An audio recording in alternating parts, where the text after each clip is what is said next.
Dictation 5 second बाद शुरू होगा। स्टार्ट। महाराष्ट्र में शिवसेना के विभाजन से जुड़ा विवाद अगले चरण में पहुंच गया।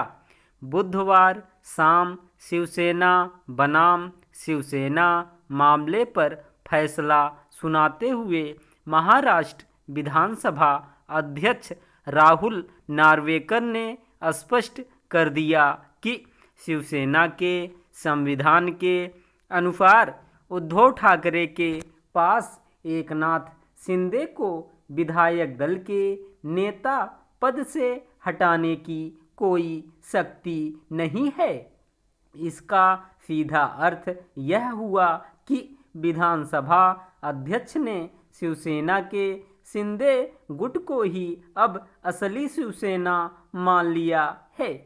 विधानसभा अध्यक्ष ने अपने निर्णय को न्यायोचित ठहराने के लिए शिवसेना के संविधान का सहारा लिया है। वैधानिक रूप से शिवसेना अब एकनाथ शिंदे के हाथों में आ गई है। महाराष्ट्र में यह जो हुआ है उसका अंदाजा शिवसेना के उद्धव गुट को पहले से ही था।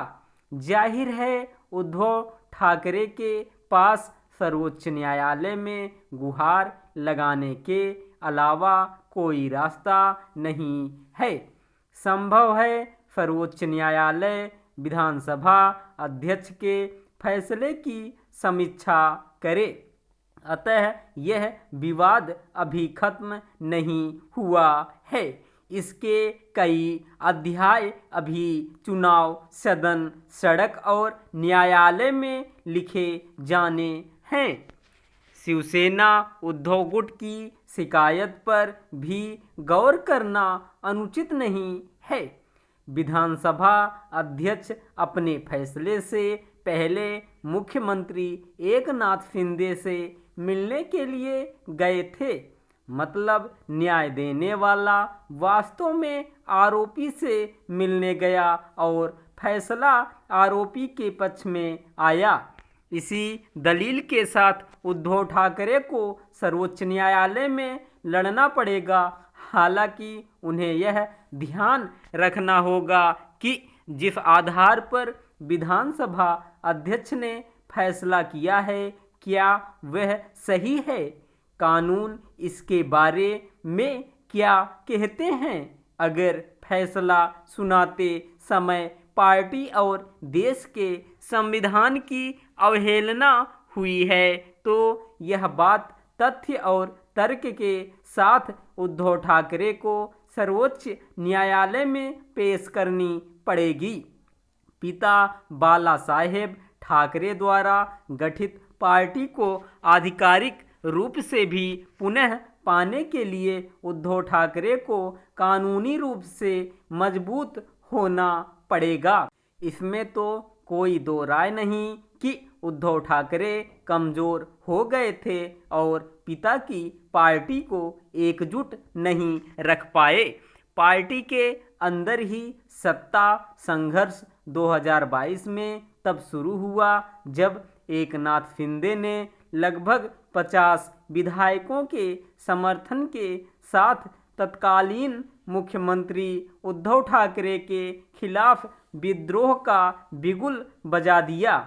समस्या यह हुई कि सदन में बहुमत सिद्ध करने के बजाय उद्धव ठाकरे ने मुख्यमंत्री पद से इस्तीफा दे दिया और इस्तीफे के साथ ही न्यायालय में उनका पक्ष कमजोर हो गया।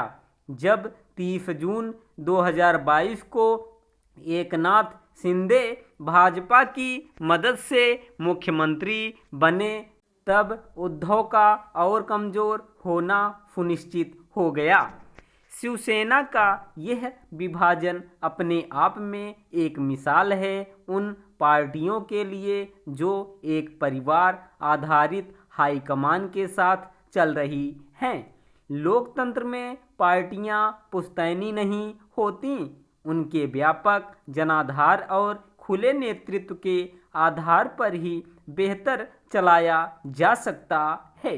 बाला साहेब का अपना व्यवहार था कि उनकी पार्टी किले के समान मजबूत थी, पर जब किला उद्धव ठाकरे के हाथों में आया तब एकनाथ शिंदे ने उसे अपने संख्या बल से तोड़ दिया। यह व्यवहार अनैतिक हो सकता है, पर राजनीतिक रूप से अलोकतांत्रिक नहीं।